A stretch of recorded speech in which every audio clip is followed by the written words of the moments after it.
Welcome, and thanks for tuning in to Unmanned Uncovered. This is your host, Stephen Gloss, drone subject matter expert, consultant, content creator, and podcast producer for Consortiq, an industry leader in drone training and consultancy. Consortiq helps you and your organization fly drones safely. With me on today's show is Derek Feebrey. Derek is a former Boeing 747 airline pilot and now serves as the CEO of Trendspek, an intuitive online software platform that delivers digital assets at unparalleled detail. This episode will seek to uncover just how Derek found his way into the drone industry and examine the work he is doing with Trendspec. Derek Feebrey, welcome to the show. It's great to have you. How you doing? Thanks, Stephen. Pleasure to be here. Derek, you actually live all the way out in Australia, correct? Yes, we're in the land down under. Yeah. So you're actually my first Australian on the show. I'm starting to collect a good collection of different countries on this show. I'm really excited about that. Nice. It's always good being first. That's right. I guess we'll reel the tape all the way back to your early childhood with this first question. Did you have your sights on being a pilot then or on aviation as a whole from a very early age, or did that develop later on? No, that was from like an early age. I remember when I was a kid, we went over to Disneyland Nice. and flying over to LA. That was the first time I loved it and I wanted to be a pilot. And then it stuck with me all through school and straight into it, straight into flying. Right. Are you still flying today, or how long did you do that for as a career? It got close to nearly 20 years. So straight out of Wow. school, I followed a fairly typical path through aviation. So Yeah. flying lessons, and then I went and flew the small aircraft, outback Australia, then into regional airline, and then finally worked up the ranks with the hours, and then ended up in Qantas flying 747s. So yeah, nearly 20 years. I started back in the Olympic year, in the Sydney Olympic year, 2000. That's awesome. Which of those three types of aircraft was your favorite to fly? All very different. I guess the 747 is just that iconic plane that when you grow up, you really want to fly. Yeah. Even today, that was one piece of engineering that, was just unbelievable. It's such a good plane. So it's a pity that they're starting to get grounded all around the world. It's sad to see them go. Yeah, it is pretty wild that it's actually happening. Well, Derek, how did you then make your transition from being an airline pilot to the drone industry? What skill sets and experiences from your manned aviation career would you say have been the most useful during that transition? Well, definitely in Australia, the drone industry was regulated by the same entity that regulates aviation and airlines. So the Civil Aviation Safety Authority had all of these mandates, and effectively starting a drone company in Australia was like starting an airline. Really? Wow. Back then, I know we've come a long way since then. So we've been in it since 2013, which was really, there wasn't any such thing as a drone store. It was all, built on living room tables and things like that. But having that background in CASA regulation, procedure, the airspace, the legal side of it, it all kind of fit into being able to effectively start a drone company back then. And we had two other co-founders, both pilots as well. So it was kind of a good fit in that regulatory and compliance side. And then we brought the drones in, and it's still very successful. And the drone industry is just getting better. And at least now the regulations catching up to recognize that a drone is very different to, a 747. Yeah, definitely. What more specifically attracted you to the realm of asset management capabilities of drone technology and really getting into business with that? I guess, being born and bred in aviation, it's very procedural and very technical in terms of mindset, Yes. which is very similar to the asset management industry and then the technical use of drones. So for asset inspection and for modeling and photogrammetry, it's very procedure based. So that was the way we led into it. And also that whole safety side of it and safety compliance and everything like that. So I guess it's just a type of droning. Either you're really focused in a technical way or you're really focused in a creative way. And just our personalities and what we've been bred through is really that technical side of drone operations. Yeah, and digging into that a little bit further, why would you say that data, asset management, all of that, why does that matter? And what are some of the common difficulties that you've noticed organizations are running into that maybe drones have a really good way of addressing? In terms of data, probably some of the biggest challenges we've seen, and really that's what led us into Trendspec, was drones were, yes, they were making an impact, because if you needed to just do spot inspections, that you could just send up a drone camera, and it really saved, having to bring in equipment, whether it's EWPs or scaffold, and then it prevented you from a lot of instances having to put somebody up, a dangerous position, working at heights. But what we then found is that, I guess, the mentality of how they were doing inspections hadn't really changed.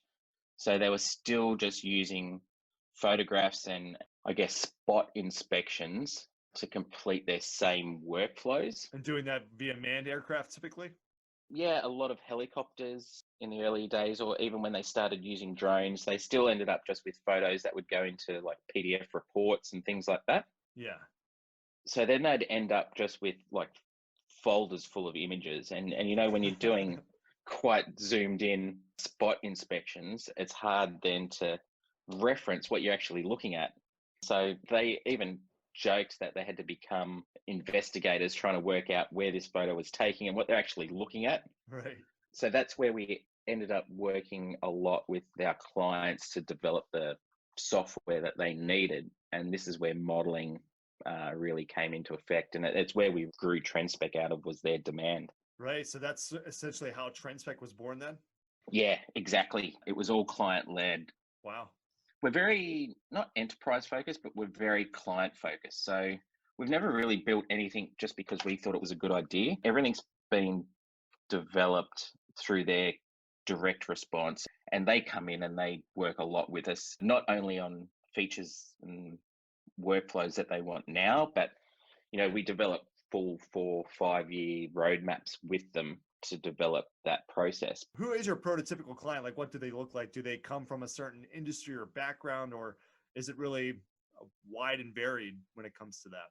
Well, we niched in a few different markets early, but really what happened was, it's really an asset management industry, and it doesn't matter whether it's rail or telco or facilities management, oil and gas, they all seem to have the same broad challenges in managing the data and the complications around traditional inspection methods. So I guess these days we're across all types of industries. Really, a lot of them surprise us. Really? Yeah, Like what kinds? just the types of use cases that we don't think of that they do. So a lot in like emergency services and using modeling for training. So there's all these new ideas that come out. But I guess in the whole, it's really comes down to very similar needs and wants from somebody who's trying to inspect, physical structures. Yeah. So we have a lot in rail, because that's, highly dangerous. And, to shut down a metro line for maintenance in Australia, it can cost up to $10,000 for every 4 minutes they have to Wow. shut down a line. Wow. And they're sending people down to walk these lines to do inspections. Or if they're Man. doing maintenance, they're, throwing everything they can at it. So all the manpower, every piece of equipment and machinery they can think of, just to reduce that shutdown time. Right. And that's pretty inefficient. Oh, extremely inefficient. So if you can then do a desktop inspection, you can work out exactly equipment you need, the machinery you need to do it, the manpower you need to do it. You can get really targeted and really efficient at, maintenance planning. Yeah. And it's the same with whether it's telco. Climbing towers is so inefficient because it takes 4 to 6 hours to do. You Wow. need somebody to climb it. You need a safety spotter, where a drone will do that in 20 minutes, modeled within the hour, and somebody back in head office can do a desktop inspection, within the hour. So all have the same challenges. And I think drones, they started off really as a replacement just to do spot inspections. But the more we see, the more the organizations, are starting to internalize drone programs, and they're really starting to see the benefit. So they'll become the next go-to piece of equipment rather than hire like an EWP or getting people to set up scaffold. Right. It'll be the new thing. Yeah, I can definitely see that as well. Attention drone pilots. Are you ready to earn your CAA-approved GVC or A2 CFC within the UK? From online exams to instructor-led courses, obtain the certifications you need to get your drone safely and legally into the sky. Book your course today at consortiq.com. I kind of like the way that we've sort of structured this conversation so far, getting to see like the different problems and the solutions that are available within the different industries related to data asset management, all of that. But I guess I want to focus more on your company and yourself. What exactly does Trendspek do? How do you guys differentiate yourselves? I've been on your website and there's a lot of advertisement about being able to harness the power of a digital twin. Could you kind of go into depth of what a digital twin is and how that works? What separates your company's technology from the other software platforms that are out there? Firstly, a digital twin, I guess, is the bit of a buzzword within the industry at the moment, and it means everything.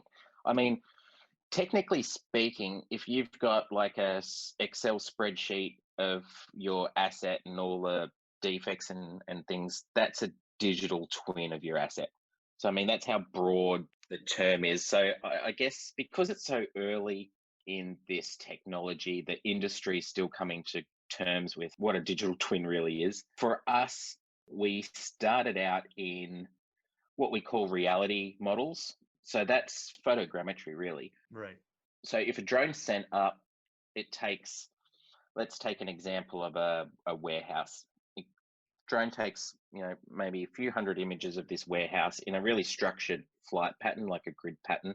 We pull all of those photos in, and we then generate a 3D model using those images. So it's a visual model.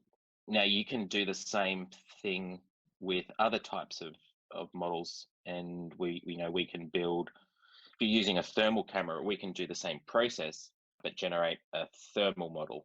And the same with LiDAR or laser scans, you can create then LiDAR models. So you can start creating all different types of 3D models or digital twins. Where we've separated a little like from other types of software, it's our philosophy and the way we've built Trendspec is around it being a collaborative piece. So it's really built for teams, and it's built for a lot of people. So the first stage is, yes, you've got to have your model, and we believe the most detailed models for a set of photographs on the market. So you start with that piece, and then we've built our annotation card system. So it's effectively like putting a filing cabinet on exact points within your 3D model. And within that card then comes the collaborative piece. So all of the team can then log in, whether it's local, whether they're sending it, internationally, but they can all then collaborate, do all their notes, do their risk assessments. They can use it like a WhatsApp chat and chat with each other and discuss particular defects or points of interest. Yeah, that's really powerful, especially right now with COVID-19 and people not really, especially if you talk about global operations, being able to interface on a face-to-face level, that's pretty much impossible. That's out the window right now. Exactly. So having the ability to collaborate, virtually, that's a game changer. Yeah. And then so on top of that, then we've built out probably one of the most in-depth user management pieces as well. So, organizations, the big concern now is, cloud-based software, right, data being in there with critical infrastructure. So, we went through the whole security piece and get certified in, ISO 27001, which is information security, and then go really granular on user permissions. So you can create a new user. Say I'm managing a portfolio of assets and I need a consultant, as you said, like these times, consultants can't often get to site and often international as well. Right. So to be able to send what essentially is an exact digital copy of your asset to, say, an expert from Australia to the UK or from the UK to the US, and give them exactly what permission level you want to do. So it's not just view, edit, or share. Like it's being able to narrow that down, saying, yes, I want to share this to an external stakeholder, but I only want them to view. They're not allowed to create an annotation. They're not allowed to upload, but they are allowed to chat with other people. So really that granular level of user permission. Yeah. Because, information is only as good as what you end up doing with it. That's right. And it's not built for one person to just capture all of this data. And I guess that's the biggest problem in the industry, as we've seen, is that, say, my team has some data that sits on my hard drive, and a different department with the organization has the same data that they've collected at a different time, but they haven't shared it. So data siloing is a huge challenge within the industry. And then with organizational changes, you wouldn't be surprised how often we've heard, we don't have any information on this asset and we don't know where it is. Oh boy. Because when people have leave, they've taken their computer or what their computer, and that bit of data's gone. And at first it was comical, and then it's just, when you hear it over and over again, you realize it's just a common industry trait. Yeah. So yeah, we've really built that piece so we can all work off the same amount of data. And we have assets, big asset. It was a big industrial site, and it has like a few hundred people working off this one model, and all different teams are using it. Wow. So we've set up different workflows, like, icons and colors and different folders to be able to manage different teams. So say I'm in the operationals team, I'm planning a scope of works. Then they've got, say, a different team, like the safety team, who are logging in and going, okay, if you're doing this scope of works, and they'll draw it out. I want to put barriers here. This is the safety mustering point. This is where we're going to put the safety equipment. And then the infield team can log in and look at all of this work and go, okay, this is all the plans. This is how we're going to do it. This is what equipment we need. And then it goes all the way up to where we see execs then sign in just to shadow it and see the plans. And then it becomes even more powerful when you recapture that asset. And what we do is we layer the models on top of each other, so you can look at any point and slide back to all previous captures. It's like a before and after, essentially. But we've seen some, with 30 odd data sets. And so it's like a full timeline. Because if you imagine, think about previous times when, for an inspection report, often it's just a PDF report with photos and notes. Yeah. So if you identify, say it's a bridge and there's a big part of the bridge is corroding, and you mark that as a defect, you take a photo and you put it in your report. It's very hard to go back through all the previous reports to make direct comparisons. Right. And what if that wasn't in the previous report? Then you have no idea, like, how long's this corrosion been here? Or if it's a crack, is this crack the same?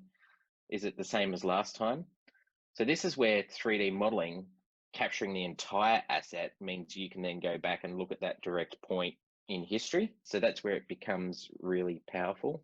So yeah, they're the big differences, I guess, between Trendspek and most others. It's really around the quality of the model and all the tools built around collaborating effectively within an organization and externally. Because collaboration in of itself, it is like the key buzzword of the industry. Everything rides and dies on how well we can collaborate with one another, with different software units, with hardware, with personnel, with just thought leadership. But the fact that you've been able to kind of harness that concept and sort of leverage it within the solutions that you provide with your company, that is so cool. Yeah, and I guess it's it's driven by our clients and their openness to let us come in and watch what they do and how they do it and all of the challenges and let us work with them to build a solution that really, because as it started, it was for our drone services company and our clients there, building it for them. And then once we realized it wasn't just isolated to our set of clients, that the same challenges were happening all over the world, is when we broke off Trendspec into its own entity and opened it up to the world. That's so cool. As a customer, do you need highly advanced software to utilize Trendspec 3D modeling? Because I know that depending what software you're using to be able to actually upload and to access certain 3D models, you need to have a really powerful system to do that. We take care of everything.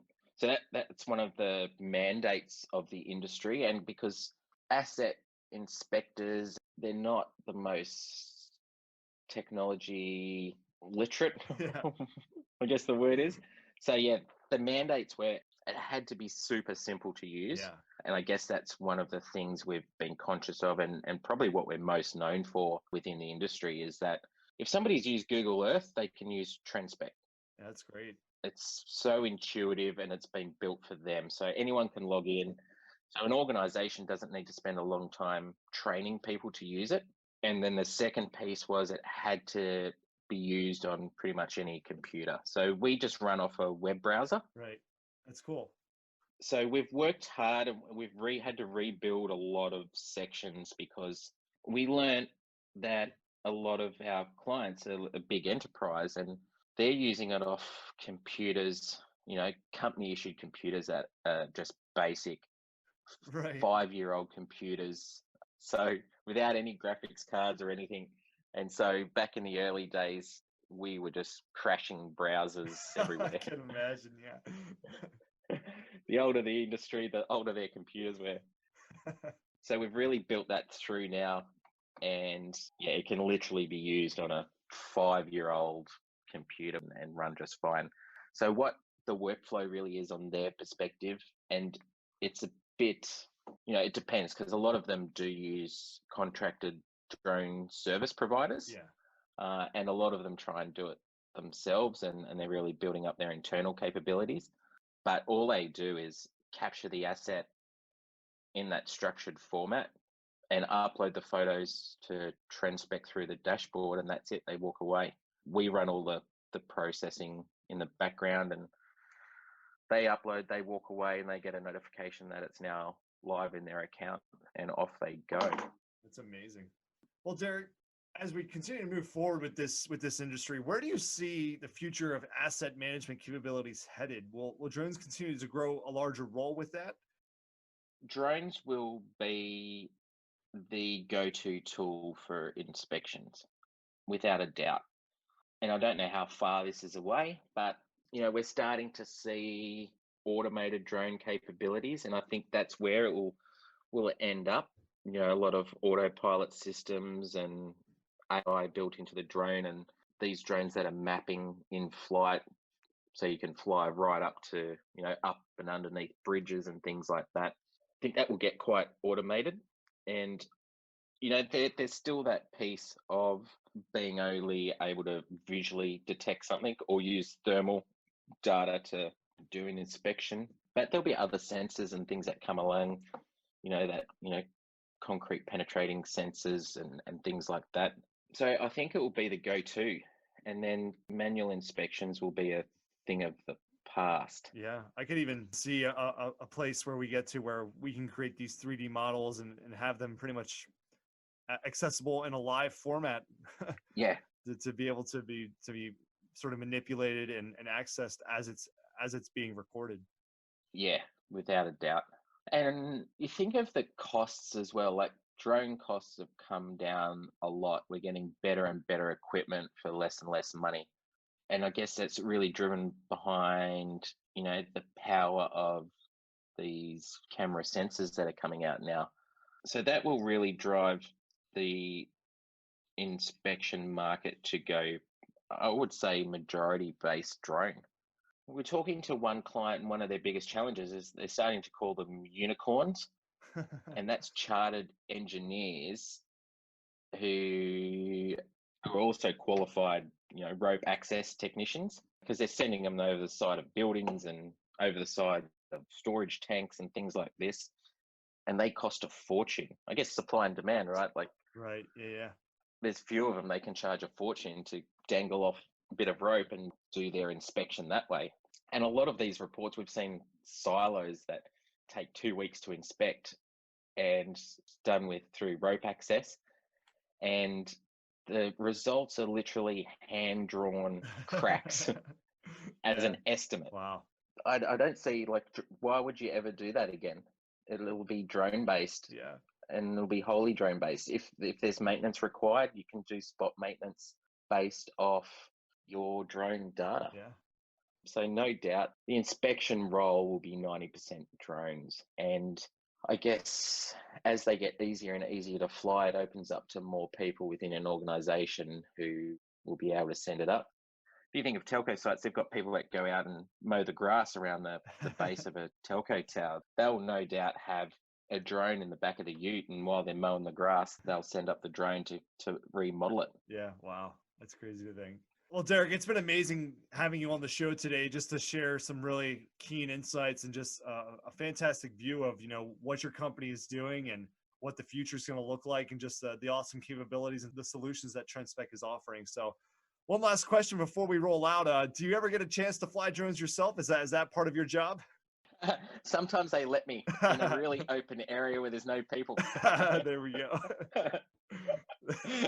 Yeah, no, I used to fly them a lot, but I haven't had a chance to fly them in a long time. I get to fly the new ones that come out. That's great. At least they're getting easier, right? Less risk of a crash. Yeah, that's it. Yeah. Well, Derek, do you have any closing comments before I wrap this up?